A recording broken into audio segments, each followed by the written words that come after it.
If you're close to the money, you know, like an oyster farmer, I eat 100 oysters every week. How many people eat 100 oysters a week? Well, I eat them because they're there. If you're in the business of making money and moving money around and counting money, and it's in the units of trillions, of course you're going to make more money.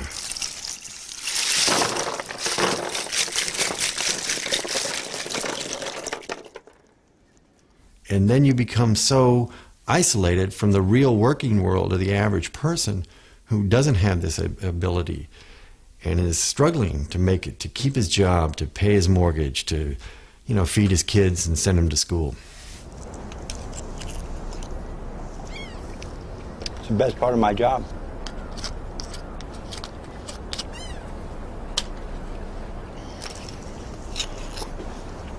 See, the white shell, no disease.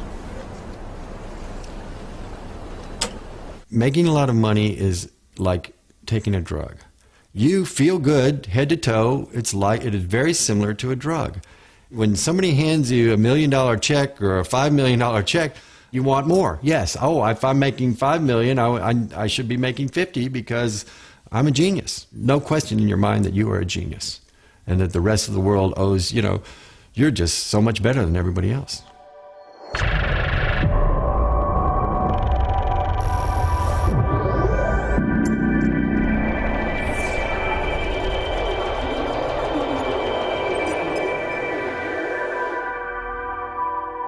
A bottle of beer is £1, but you're having a party, so you need to have 100 bottles of beer. So how much is 100 bottles of beer? One bottle is £1. Tell me, how much is 100 bottles of beer? 100. No. Paul Wilmot, ook wel de slimste van alle Quants genoemd. Wiskundige en auteur van vele handboeken. Een kwantgoeroe die al jaren waarschuwt voor het gevaar van een door wiskundigen ingezette ineenstorting van de financiële markten. You go to a shop and you try and buy 100 bottles of beer, you may get a discount. They may say, okay, you know, for bulk.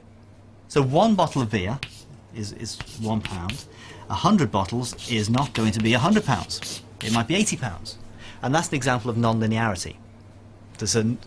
You don't just multiply the 1 by 100. Or it could be that the shop that you're buying the beer from, it's late at night, it's the only shop that's open, they know that you need 100 bottles and they say, oh, I'm sorry, we're only allowed to sell one bottle of beer. But if you give me £200, then okay, you can have 100 bottles. So it might be 80, it might be 200, but it's not going to be 100. And that's the real world. But that's not in 99.9% of finance models. A quant is somebody who uses quantitative techniques, mathematics, statistics, computer science to try to model the value of financial securities and how to structure them, how to hedge them. Emmanuel Derman, ook wel de Einstein van Wall Street genoemd, was ooit een kwantpionier die als theoretisch natuurkundige voor Goldman Sachs ging werken. Nu leidt hij nieuwe quants op aan Columbia University in New York. I moved to this field in 1985 when there really weren't a lot of them, and it was sort of a free-form business. We were all amateurs. Now you can be a professional quant, but in those days quant was sort of a derogatory word. It was a bit like geek, sort of, which is like, I don't know, slang for sort of computer nerds or computer geeks. There's a lot more respect for quants now. A decade or so ago, they were seen as these very geeky types who didn't really understand the business. Well, they are the business now. Manhattan, New York, a beautiful and powerful place where I have a tremendous history and roots, but also a city where money places a heavy hand on daily life, now more than ever.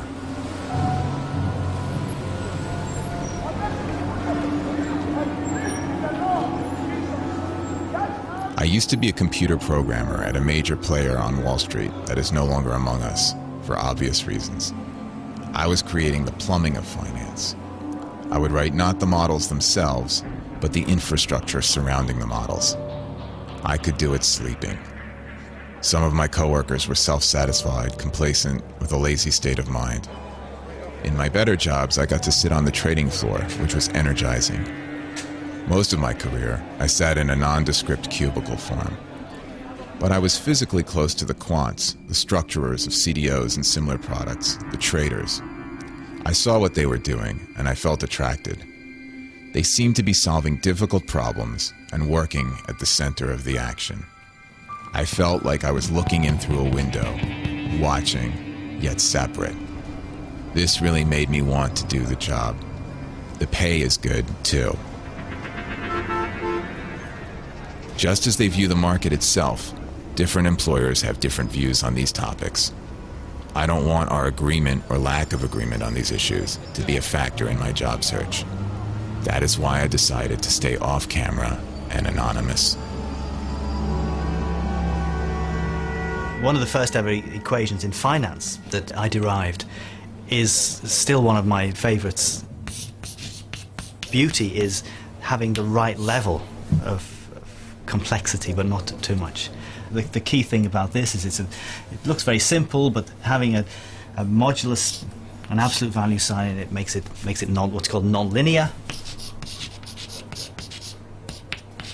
and that in itself is very nice. And one of the problems with finance at the moment is almost all the equations you get are linear, which is boring and not realistic. What financial models do for the most part is ask you for some input, like what will interest rates be in the future, or how volatile will interest rates be in the future, or what will prepayment rates be in the future, and then tell you what something will be worth today or later.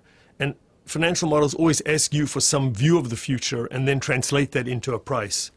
And so they can't predict things in an absolute sense. They can only predict things given your view of the future. And people call that prediction, but they're putting the input into there.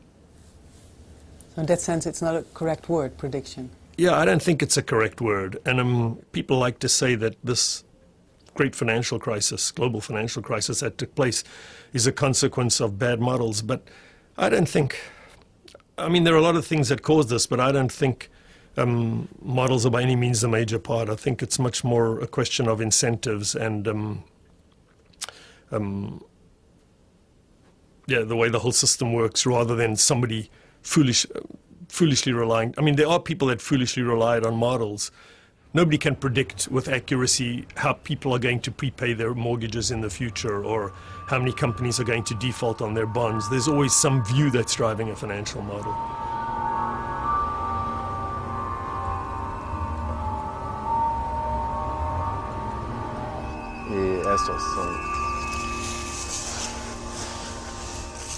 Well, my models, I wrote a piece of software that you brought in all the elements, the mortgages, what your assumptions about defaults and prepayments are.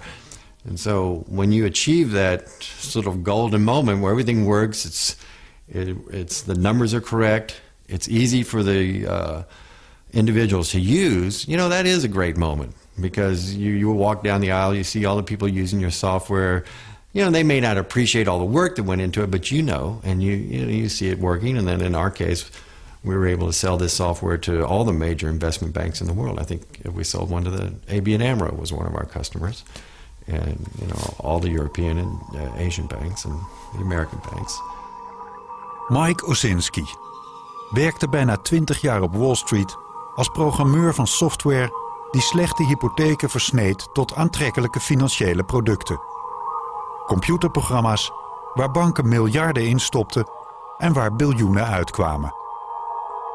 But the input into these were all what's called prime mortgages, mortgages to people that to people that had jobs. So they were secure, they were stable, people were making their mortgage payments.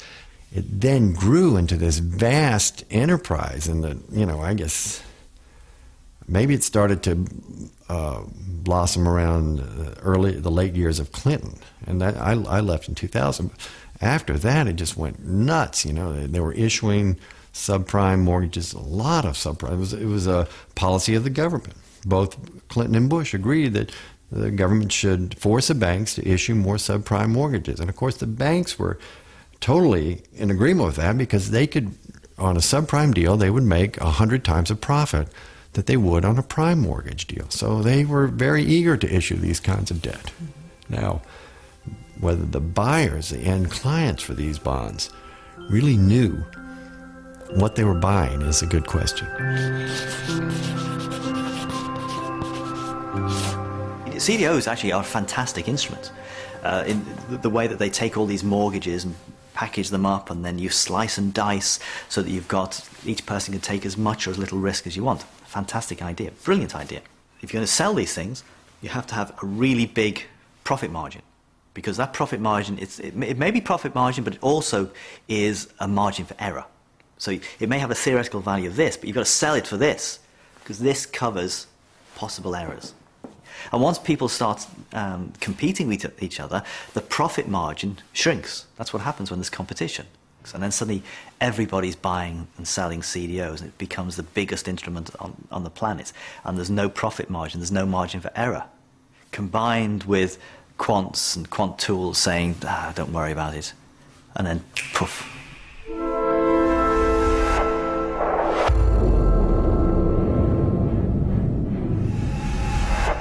Here I have to apologize to the planet. I don't know, should I apologize to the planet? I did warn about the dangers in credit derivatives and in mathematical modeling.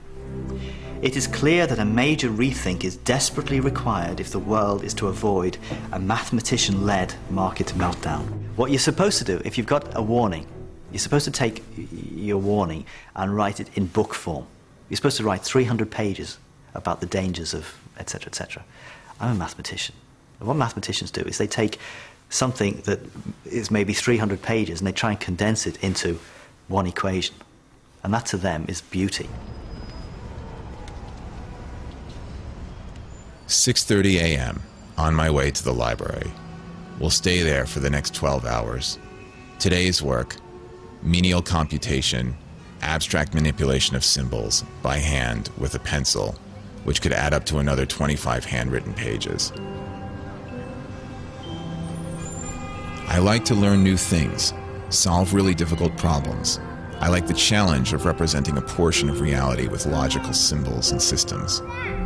I must have been 13 years old when I realized that you could calculate the volume of a bowl by breaking it into smaller and smaller rectangles.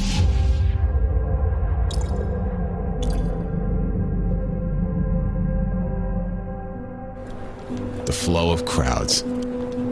I like to observe the motion of crowds and sense relations and forces that operate upon them. Heavily trafficked public space. Crowds appear and disappear with the rhythm of the daily schedule. I have the ability to see patterns in abstract mathematical symbols.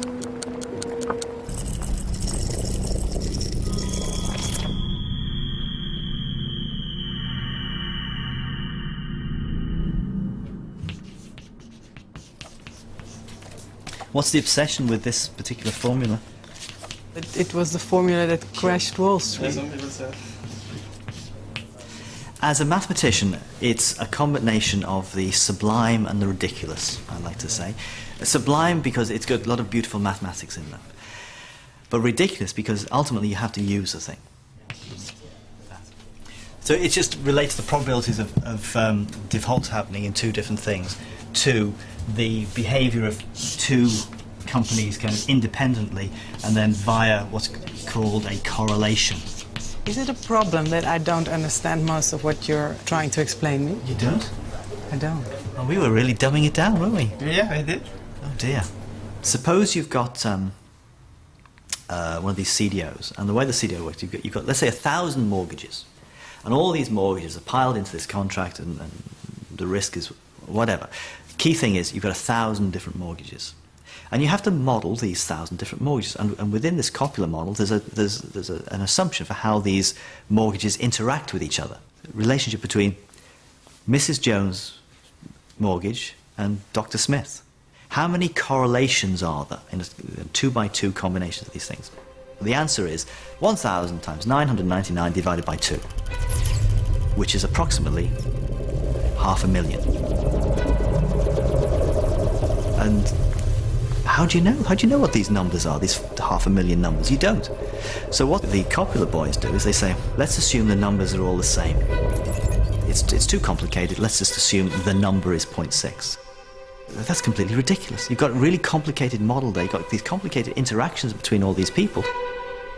So that's from the sublime mathematical modelling to the ridiculousness of just saying they're all 0.6.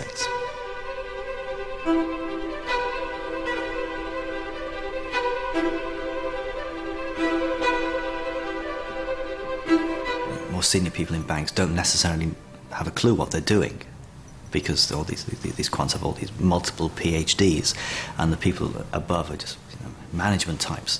They won't understand the technical ideas that the quants know all about, and that itself can lead to problems, because if the quant says something, well, what's the manager going to do? The manager just has to believe the quant, and you'll hear stories about quants basing their models on 4 or 5 years worth of data. And you think, 4 or 5 years? That's not really representative of the economic cycles within the housing market. And what's that going to do for your mathematical models? Because anybody who's over a certain age will know that, well, actually, house prices can very easily fall. There was a moment, I remember in 2007, I had a friend in the business socially making a social call, and I remember her, she said the Fed has got to lower interest rates or we're all screwed. And I remember thinking, I sold all my stocks and bonds, you know, and I thought, geez, this is really going to be a lot bigger than people realize. If you look around you, there's a mortgage on every house, there's loans on every car. It's a big market, your credit cards. And if it was failing, you know, they kept issuing debt. People didn't realize.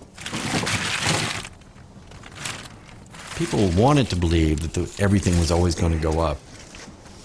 I think they were blinded by the amount of compensation that they were getting every year. They're clean. They're clean. Yeah, yeah. Yeah. No, don't bother. I mean, these are huge numbers. To make millions, $5 million, $10 million, that's a lifetime's worth of money. You don't ever need to work again, and everybody wanted that. You know, I could quit working. This year, I made enough money. In 1 year, I'll never have to work for the rest of my life, and that was the goal of everyone, it appeared to me. This is money, okay? And Espen's talking about making money, making money, making money. Every year you're making money, and then 1 year you blow up. Now, the difference between this being your money and it being a hedge fund is if this is your money, fantastic, you're making money, you're down here, you're bankrupt. If it is somebody else's money, if it's a hedge fund that does this, every year they're taking a percentage. They're taking some of that as profit, as their bonus, effectively. So they make some of that, they make some more, they make some more. All of this money they're putting into their own bank account. And then, when they lose money, that's their client's money that's lost. It's not their money. So you can see why it's very easy for people to abuse this kind of thing. I think it's fantastic that people who take risk should be compensated for taking risk. But only if they are actually taking risk themselves. Taking risk with other people's money, you should not get compensated for. I'm sorry, I don't know where that fits into economic theory, but taking risk with other people's money does not get rewarded. Sadly, though, it does in this business. Good, good. That's enough for now. What about the white one? There was a moment when I thought, I questioned why I was ever involved in Wall Street. Get the ice. I need it right now. On the double. Ice. that something I thought that people would be more judicious and more conservative in their lending. And I was involved in it, and I thought, well, wait a second, these guys are out of control totally. The piece of software per se, you know, that's a sort of inanimate object. Yes, people used it, but, you know, if people had used it and put good mortgages into it, it never would have caused a problem at all.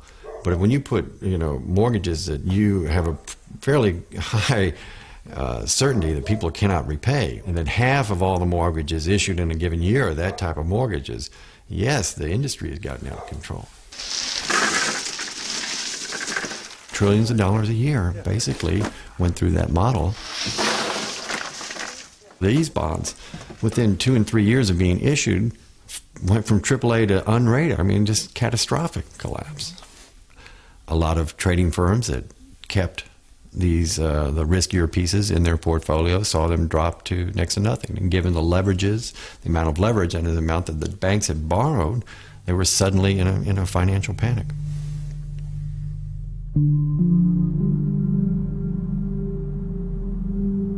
Saturday after midnight, still studying. I know long hours will not stop when I enter a future job as a quant.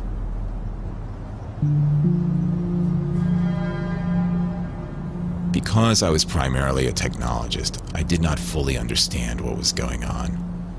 I think part of my motivation post-crash for becoming a quant is to gain that understanding, having been through the personal experience of seeing the destruction of my firm.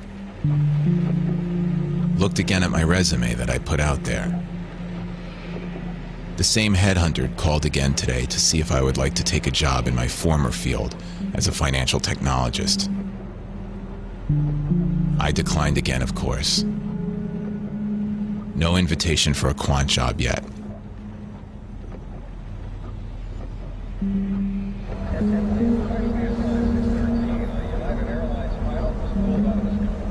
People that are in the business right now probably refuse to talk to the public. If they were to talk to the press, they would be fired. So only a limited few people in the business have the option of talking to the press. Once you're in the world, right, I mean, your phones are ringing, you know, from the moment I woke up in the morning. And I remember, you know, a lot of these guys I knew quite well. And they'd try to wake me up, 6 o'clock. Oh, I thought you were asleep, you know. And you'd be up till 11 o'clock. You have to be wired, you have to be alert every second, you have to be engaged, and you have to be perfect, and you have to be right all the time. You know, the software fails, people lose millions or billions. It can't happen. You can't be wrong. You have to be perfect. It's a lot of stress. My wife was in the business with me. We both would wake up in the morning and describe similar nightmares. Phones were ringing and we couldn't answer them. And then we sort of grew out of that, and we both realized that we didn't know what day of the week it was. That's Lehman Brothers. It's the new Barclays. Barclays. Was Lehman. Was Lehman. Went under. In London, the FTSE up 1.2%. So is the CAC in Paris. Hey, Joel. Oysters.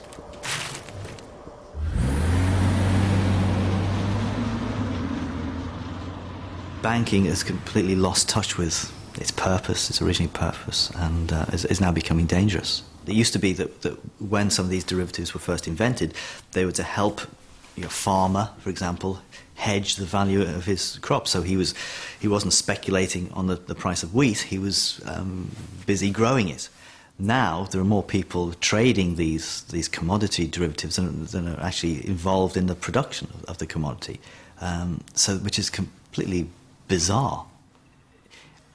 I know quite a lot of people in this business who are feeling a bit jaded now. People are starting to ask questions. My nice friends are starting to ask questions about their role in society. You may be making lots of money, but is it something to tell your grandchildren? Oh, I was a banker. I was there when I caused the 2008-2009 crisis, etc. What are they actually doing with their lives? Or just moving this money around? This isn't necessarily such a business to be proud of.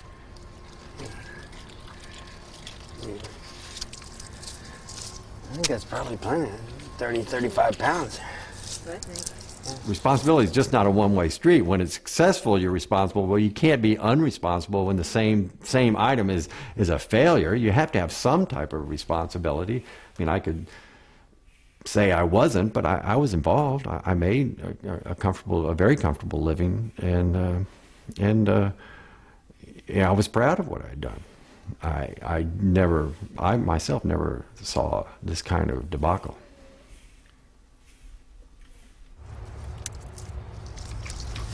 Pretty big muscles, you see. They're a little wilder. This is they're yellow on the inside. Different color. A chef in the city loves this wild taste, I only do it for one chef, because if I did too many, there wouldn't be enough, The model is Hippocratic Oath. I will remember that I didn't make the world, and it doesn't satisfy my equations. Now that's obviously that's about having a mature appreciation that whatever you do, that the models are never going to be perfect. I will never sacrifice reality for elegance without explaining why I have done so. So it's a competition between the real world and the elegant world of mathematics, and sometimes the real world is just dirty. Nor will I give the people who use my model false comfort about its accuracy. Instead, I will make explicit its assumptions and oversights. Quants are asked the following by some trader. They're saying, well, look, you've just measured the risk in this portfolio. It's too big. Okay, Quant, back to the drawing board. I want you to redo your numbers and come up with a smaller risk. It doesn't mean change the portfolio. It means change the maths to make it look less risky. People can use the models to hide risk. Though I will use models boldly to estimate value, I will not be overly impressed by mathematics. People make finance too mathematical. So mathematical that many people who have to implement the models don't understand what's going on. And once you have too much mathematics, it's difficult to see where the mistakes are. I understand that my work may have enormous effects on society and the economy, many of them beyond my comprehension. So this is a serious business, is what it's saying. The quantitative finance, banking has become so enormous, it's outstripped all other businesses. And really it should just be a service for these other businesses, rather than everybody is now working to essentially service the banks, is what it feels like. It's completely changed the nature of the world, all this banking. There we go. So there's a nice little picture in the book of me and Emmanuel Dermond with our Karl Marx beards on, because obviously the inspiration was a kind of communist manifesto. You combine the Communist Manifesto with the Hippocratic Oath, and this is what you've got. When I first came to the field, I was sort of optimistic about using quantitative methods on the financial markets, and I don't think they're useless, but I'm trying to think how to say it. I don't think you can use quantitative methods to explain markets either. People like Bohr or Einstein or Schrödinger or Feynman discovered things that seem to be God's truth almost, even if they're not 100% accurate. And I don't think that's possible in finance. I sort of think it's an illusion. It's the world, the financial world and the world of people is changing the whole time. History doesn't repeat itself, whereas in physics, history repeats itself all the time. You can do the same experiment over and over again. So, I don't know, somewhere after 5 or 6 years in the field, I began to realize that it wasn't the same thing as doing physics. In physics, if you wake up in the morning and think of an equation or think of some theory, you actually have a small hope in hell that you might actually be right. But in finance, if you write down some set of assumptions and you look at yourself honestly, it may be useful, but you know it's not going to be right in some absolute sense. Because you're dealing with people, and people don't work that way.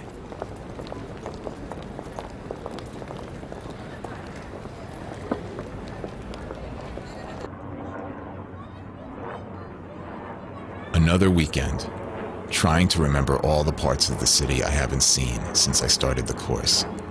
Longing to visit art galleries, eat out every night, to live. The day at the library seemed to have more hours than the normal 12. Studying alone, with other people doing the same thing, I feel like a monk in a monastery. It's peaceful. The library is quite old. Sometimes we have to cover the air conditioner with old Soviet mathematical journals from the 60s.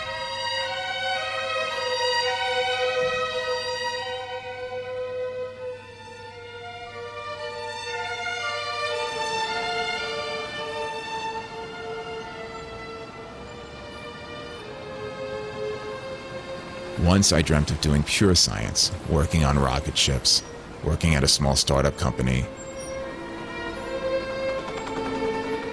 There has to be a way to be creative as a quant too, like designing new financial products and the math to price them.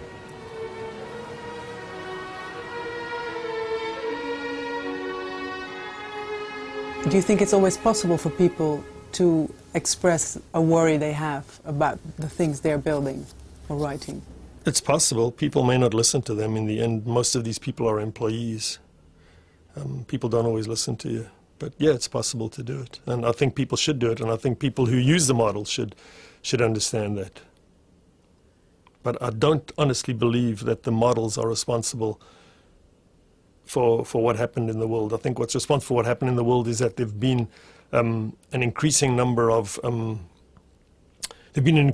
crises since 1990, financial crises in the world since 1994, and every time people are used to constant growth and acceleration, and every time it slowed down, the government stepped in and tried to stimulate it again by lowering interest rates, just like they're doing now. And so you get these sort of a rise and a collapse, and then people don't like the collapse, so they lend money cheaply and force a rise again, and each time the oscillations get bigger and bigger, and they're doing exactly the same. I have no idea what's the right thing to do, but they're doing exactly the same thing now, which is trying to stimulate the economy every time it looks like it stops growing fast.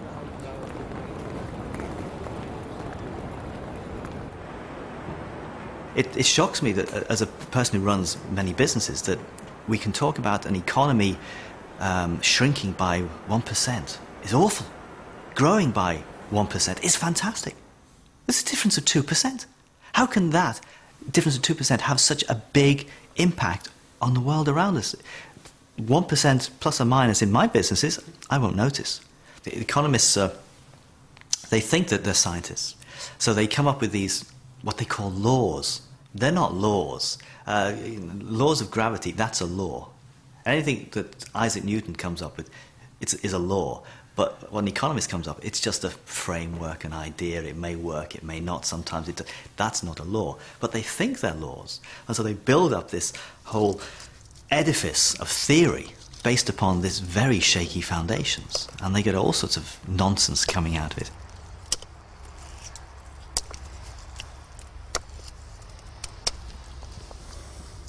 Rinse off. Uh-oh. I think that the natural world is something you learn to appreciate through a struggle. In the financial world, you know, money is a man-made phenomenon, right? It's like a game, right, where you make the rules. Well, money is a game that people make the rules for. But out there, the day-to-day activity is not about making money. The day-to-day activity is trying to grow an animal, a healthy animal, or a group of healthy animals. That's a big difference.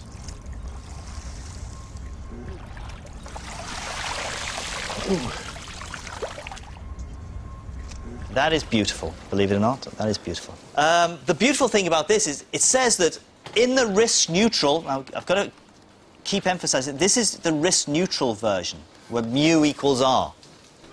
If it was the real world, if this was the real version, it would have some d mu dt's in it.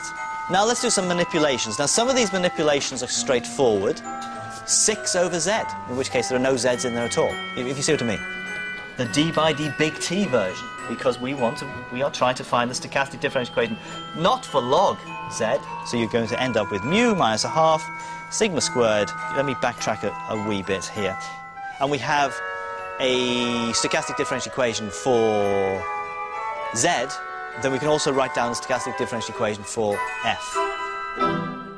There was a very, very short period of time when Quants were in the doghouse, so to speak. The people were saying that, oh, banking is changed forever, Quants have finished, there'll be no more of these credit instruments. And I said, hang on a second, guys, you really don't know your history, you don't know human nature. This will all blow over in a matter of months. And of course, we're back to the big bonuses. Everything goes back to as it was. If people don't complain now, then it serves them right when the next financial crisis happens.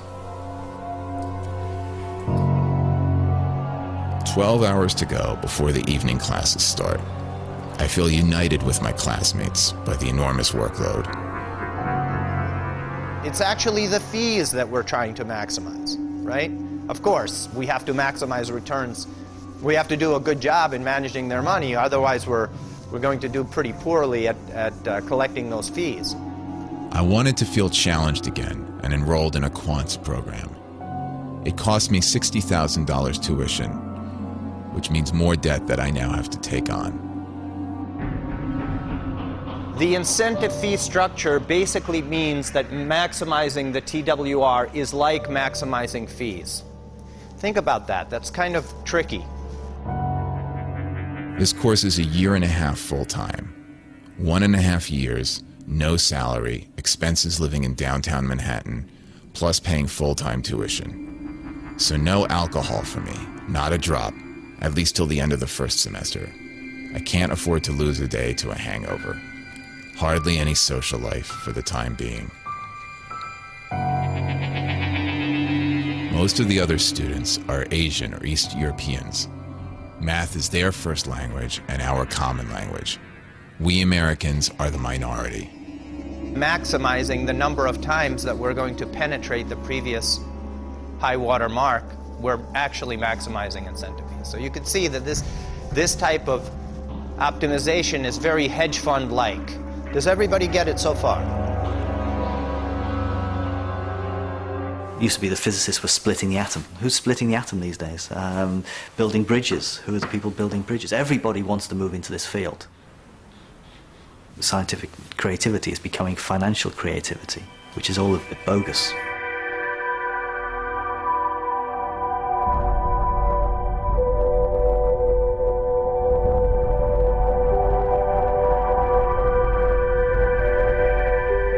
Quants are essential to modern banking because so much of it is based upon new techniques, like the latest thing is the algorithmic trading, the high-frequency trading, for which you need math skills. It used to be, historically, you just have like floor traders and brokers, screaming and shouting down on the floor of exchanges and trading stocks, and the order came down and they would run up and they sort of muscle their way out and wear different colored jackets, the classic pictures we've all seen. Matthew Goldstein, onderzoeksjournalist voor persbureau Reuters, die als een van de eerste de gevolgen van het high-frequency trading aankaartte. The reality is so much of this doesn't even take place there. I mean, that's becoming such a lesser part of trading and what goes on. It goes on in the back rooms and it goes on in these modelings where these programs are put together by computer geeks, basically. So high-frequency trading is just about taking all this data, analyzing it very, very rapidly, and then putting on trades that may last milliseconds. What worries me the most is I was disturbed to hear that some firms get faster access to the markets than other people. I forget what they call it now, but people get like a tenth of a second advantage, big firms, which I think is unfair. Hedge funds try and get the black boxes as close to an exchange as possible, because it takes time for the signal to get from the black box to the exchange to buy or to sell. Now, of course, that is dictated by the speed of light. Now, we're talking about trading at the speed of light. The classic crash was the 19th of October 1987 crash. That happened within a day. Or the big move, the 20% fall in the S&P 500 was within a day. The next crash could be within minutes. So what is a black box? A black box is just something that has inside some kind of formula, maybe secret or maybe not, that takes in lots of data. And the data might be stock prices, it might be other information, and it tells you what to trade, what to buy and sell. And my favorite is is Google search terms, trading based on what people are searching for.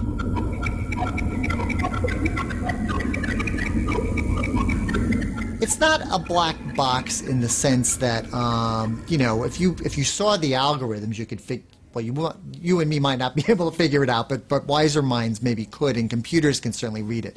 So it's a black box in the sense that it's almost hard for the human mind to get their arms, or, you know, wrap themselves around to really understand what's going on.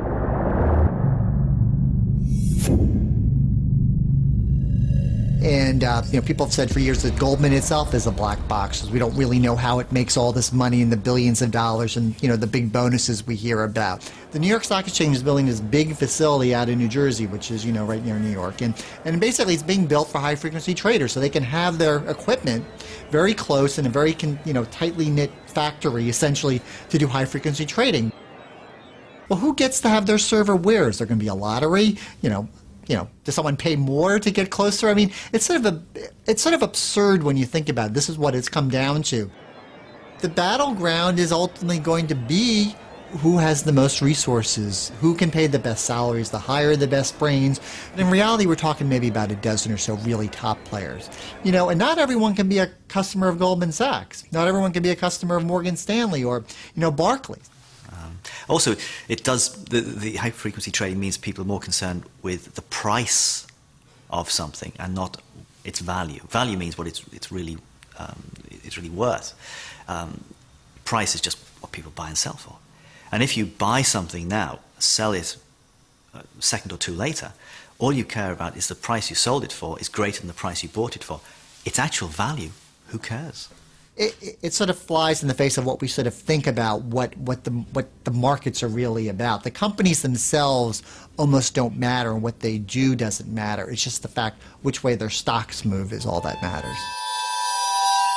And what's sort of frightening about it that I've seen from the standpoint is the systemic risk that might be involved, that so much of this trading just takes automatically and just takes place so quickly that the human element gets more and more divorced from it. I mean, the human beings are obviously responsible for writing the programs, but there's no human being interstepping between these trades. And we saw this a year ago with United Airlines. There was a false bankruptcy rumor.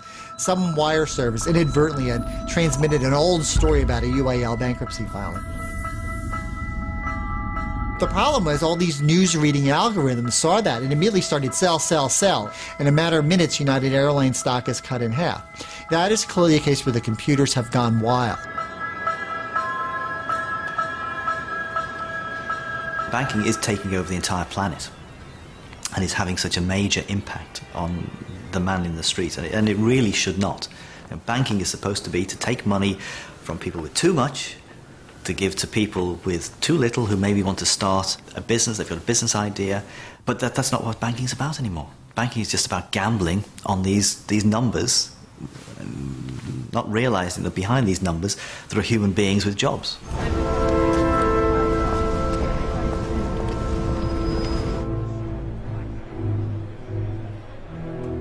There's always been a joke about the New York Stock Exchange becoming a museum at some point, and they'll just have it for like a show there and people running around. And this is the way we used to trade stocks, you know, isn't it so quaint and everything?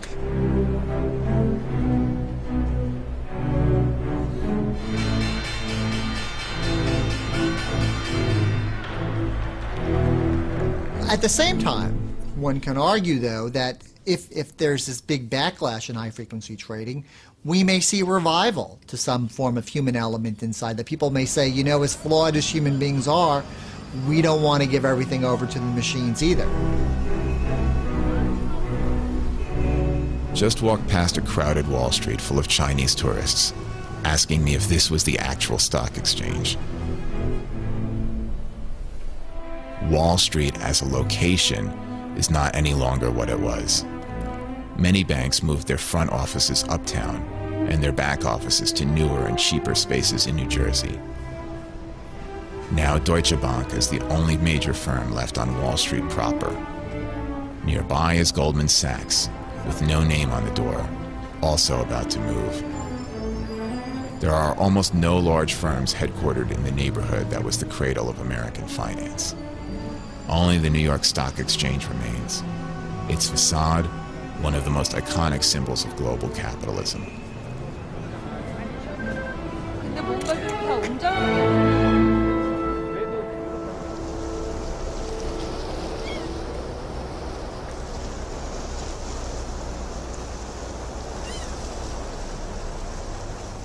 I'm always trying to encourage young people to do what I'm doing. I mean, it's a young person's, you know, it's pretty physically intensive.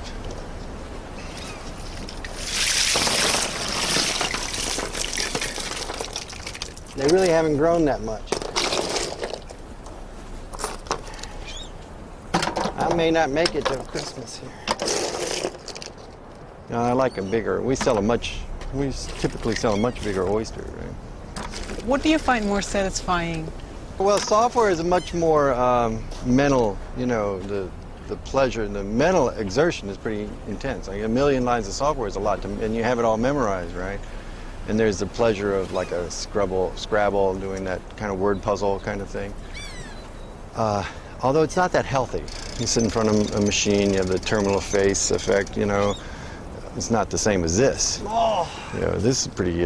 Not good. I mean, a day like today is pretty idyllic, right? You're just out in the water, a nice feeling bringing food in. So I think we sell about 150,000 oysters, which is, that's $100,000. You know, of course, I live off interest, you know. So this is nice to have, I make some pocket money, et cetera, et cetera. And the overhead here is pretty small. You have to come to grips with nature. Like these oysters should be bigger. Every year, the ones that I pick in September and October are ready by November. Why they aren't, I don't know, and there's nothing you can do about it, right? Where in software, you can do something about everything. You can modify, you can make, you know, this virtual world, you can make what you want. Here, you know, you have to live constrained by, you know, the real world.